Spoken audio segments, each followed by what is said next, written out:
আমি একজন ব্যবসায়ী, আমার বউ অনেক অসুস্থ, আমি বলছি আরেকটা বিবাহ করার জন্য।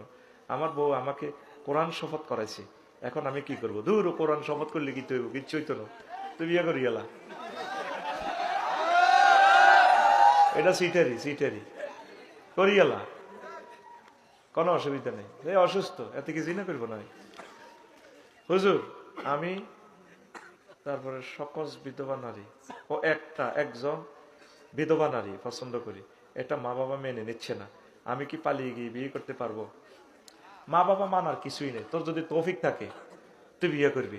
মেয়ের ক্ষেত্রে না ওলি প্রযোজ্য, তুই তো পুরুষ, তুই চাকরি বাকরি নাই, তুই পরক ইয়া করস আরেক বিধবার লগে, তুই বাইতানি তোর বোকা পাবো কে ডাকাত।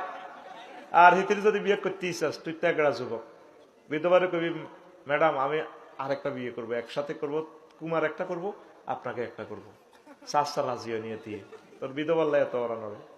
কারণ তুই যখন ভাবি বুড়ো হয়ে যাবি কই, তুই হয়ে যাবি পূর্ণ জোয়ান, ঠিক ঠিক তিন, এই জন্য দুইটা একসাথে কর, বিধবারও উপকার কর, তারপরে কুমারী একজনও কর।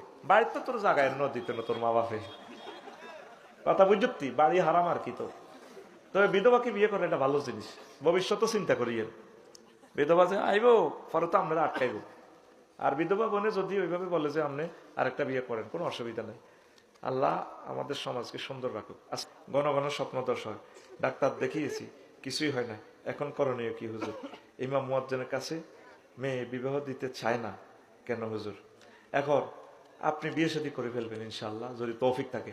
আর তৌফিক না থাকলে রোজা রাখবেন। আপনার স্বপ্নদোষটা কেন হয়? এইটাতে এক গ্লাস পানি বেশি উড়েলে হয়ে যেত না, কথা কস না বনি, তো পানি বাড়ে কা, রোজা থাকে। আল্লাহ নবীর মেডিসিন হচ্ছে তারপরে ফালিয়া সুমহু, যুবক যারা বিয়ার টেয়া নাই এগুলো রোজা থাকবো, পাইন্নাহু লাহু ভেজাও, তাহলে এটা তার জন্য যৌবনত কন্ট্রোলে যাব, গ্যালাসের পানি জিরোতে চলে আইব। আবার বিয়ে শাদী হইলে খাইব, পানি আবার ঠিকভাবে হয়ে যাব।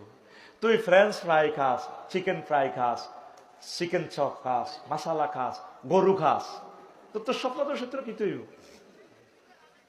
স্বপ্ন দোষ হইব, তোরও দোষ হইব সিটিং করে। আর ইমাম মুয়াজ্জিনের কাছে বিবাহ দিতে চায় না, ভালোবাসার লোক আছে, ইমাম মুয়াজ্জিনের কাছে বিয়া দিত না, এটা আমি জানি। কারণ ইমাম মুয়াজ্জিনের কাছে বিয়ে দিলে আমি আফসারির কাছে আগে বিয়া দিত। সোনাই মনির কইতো হুজুর জান বিয়ে একটা দিয়ে দিছি, আর নাতিনের লগে দোয়া করি নানের জামাই বানাই রাখলাম। তো এই স্বপ্ন দোষের হচ্ছে মেডিসিন। আল্লাহ ভরসা, আল্লাহ আপনাকে সাফা করবে ইনশাআল্লাহ। কিস্তিতে টাকা উঠিয়ে অথবা ব্যাংক থেকে লোন নিয়ে ব্যবসা করা ইসলাম কি বলে জানালে উপকৃত হবো। কি জন্য কিস্তিতে উঠানো? সুদ দেবে, সুদ।